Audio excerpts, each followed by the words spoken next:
Chers amis, bonsoir. Après une lourde journée de consultation, il y a ce cas qui m'a beaucoup touché. Vraiment. J'ai eu beaucoup d'empathie et beaucoup de tristesse en même temps.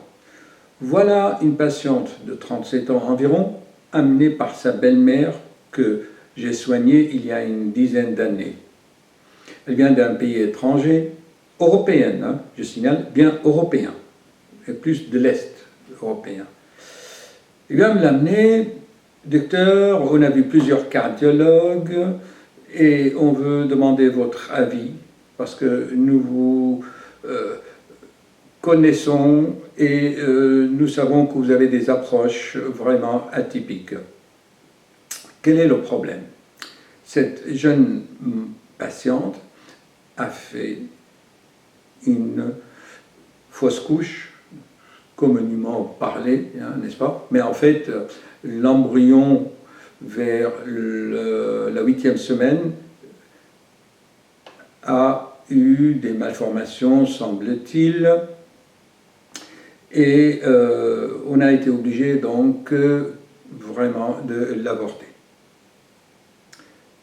Et à cette occasion, on lui a fait des examens, on lui a découvert ce qui m'a choqué dans la parole de cette patiente. Docteur, on m'a trouvé une tumeur au niveau de la glande surrénale, responsable de l'hypertension artérielle qui a entraîné toutes les complications.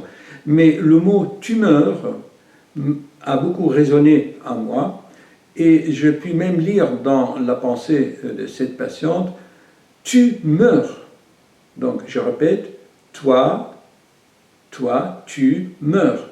C'est-à-dire, moi, j'ai envie de mourir. Et en fait,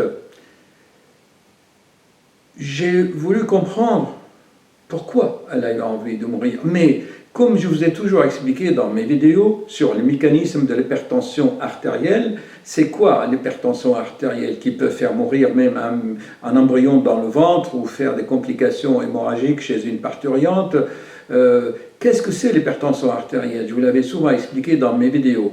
L'hypertension artérielle, c'est une énergie qui est normalement destinée pour la fuite, de fuir une situation. Dans notre cerveau reptilien, nous avons enregistré ce conditionnement depuis des milliers d'années, voire des millions d'années. Et nous avons gardé ce réflexe de survie.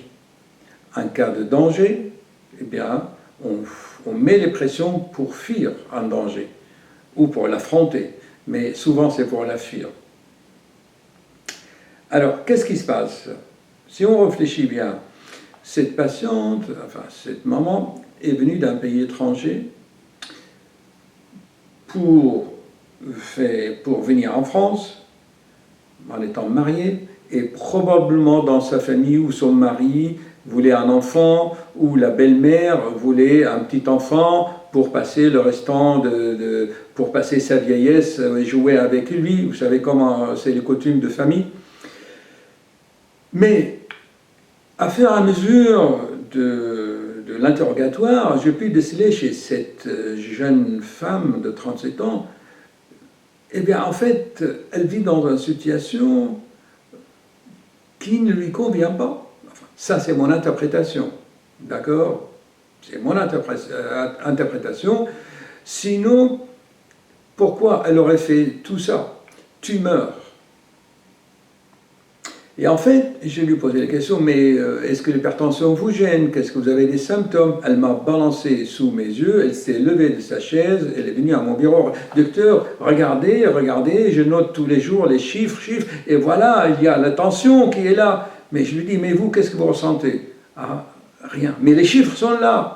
En fait, j'ai interprété cela à la manière freudienne, hein, que ces nombreuses pages d'hypertension des chiffres, c'est comme une armure, elle se protège avec ça, mais au fond d'elle-même, elle ne veut pas de grossesse. Bon, qui c'est qui veut l'enfant? Le mari, qui voulait une femme, une partenaire, ou il voulait une femelle productrice, ou c'est la belle-mère qui a payé la consultation pour sa belle-fille.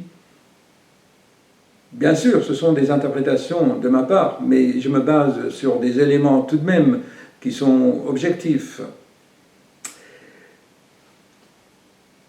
Et je lui fais l'examen, je lui fais écouter l'échographie normale, il y a certes quelques stigmates de retentissement de l'hypertension sur le cœur, et je lui ai dit, on va réfléchir au problème. Mais tout de suite, la belle-mère, mais docteur, il faut qu'elle ait un enfant avant 40 ans, elle a 37 ans. Je lui dis, écoutez, il faut 9 mois pour faire un enfant. Vous ne voulez pas tout de même que je donne un médicament à cette jeune femme pour faire baisser ses chiffres tensionnels, pour qu'elle puisse tomber enceinte à nouveau, alors qu'elle vient, il y a à peine 3 mois, même pas, de perdre donc un embryon. Elle est encore sous le choc et vous voulez encore la faire reproduire. Mais qu'est-ce que c'est que ce monde de violence? Réfléchissons ensemble, chers amis. C'est quoi un être humain? C'est quoi une femme? On critique les femmes dans les pays musulmans, dans les pays arabes musulmans, et on ne vient pas ici, en Europe, au cœur de l'Europe. Réfléchissons ensemble. Je regarde cette jeune femme, les yeux larmoyants, comme si elle me disait, comme si son double me disait, regarde docteur, ce qu'on est en train de me faire faire. Mais d'un autre côté, elle est obligée, parce que si elle ne vit pas dans cette famille, si elle n'a pas le mari, elle n'a pas la nationalité française, elle ne peut pas être résidente en France. Donc, elle est dans une situation où elle ne peut pas fuir, elle est obligée de rester, donc elle développe une hypertension artérielle extrêmement sévère, qui a motivé tout de même la mort de son bébé. Et elle-même, elle a développé quoi, chers amis? Qu'est-ce qu'elle a développé? Tumeur. C'est le mot vraiment qui a fait résonance à moi. Je vais réfléchir à ce cas. J'ai demandé à la patiente de revenir 2-3 jours après pour lui faire d'autres examens, mais en fait pour essayer d'aller plus loin, pour la coacher. J'adore le coaching, n'est-ce pas? Voir les ressources, aller au-delà de tumeurs. Allez sur mon site, j'ai mis une super vidéo d'un docteur Van Bogart qui parle justement de tout cela et qu'on le voit en pratique. Vous voyez que la médecine, c'est vraiment passionnant et que c'est souvent le psychisme, vraiment, est très fort chez l'être humain. Moi, je dirais, la psychologie chez l'être humain est plus forte que la biologie. À la base de tout, c'est vraiment la psychologie. Et c'est quoi la psychologie? C'est notre conscience, c'est tous nos conditionnements, toutes les images, tout ce que nous avons vécu, toute notre éducation, c'est toutes ces informations que nous avons accumulées. C'est une véritable disque dur que j'appelle le noyau magnétique, vous vous souvenez, hein, c'est notre esprit qui a emmagasiné tout cela, c'est des informations, et souvenez-vous, je vais faire une vidéo, il y a un chapitre dans mon livre, l'information, la connaissance, l'information est immatérielle. Réfléchissez bien et vous verrez vraiment que, en fait, l'information, elle a besoin du support matériel.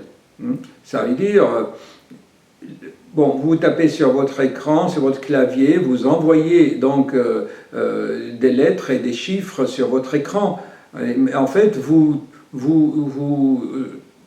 transposez l'information, vous la matérialisez. Et ensuite, cette même information, vous pouvez la matérialiser en parole. Et cette parole qui contient l'information va aller dans le téléphone, et le téléphone le transmet à notre téléphone. Mais l'information elle-même, elle est immatérielle si vous réfléchissez calmement. Et d'ailleurs, les nouvelles théories disent que qu'est-ce qu'il y avait avant le Big Bang? Avant le Big Bang, hein, où la matière s'arrête à la constante de Planck. Hein, ok, cherchez constante de Planck sur Google. Eh bien, avant le Big Bang, il y avait l'information. À méditer.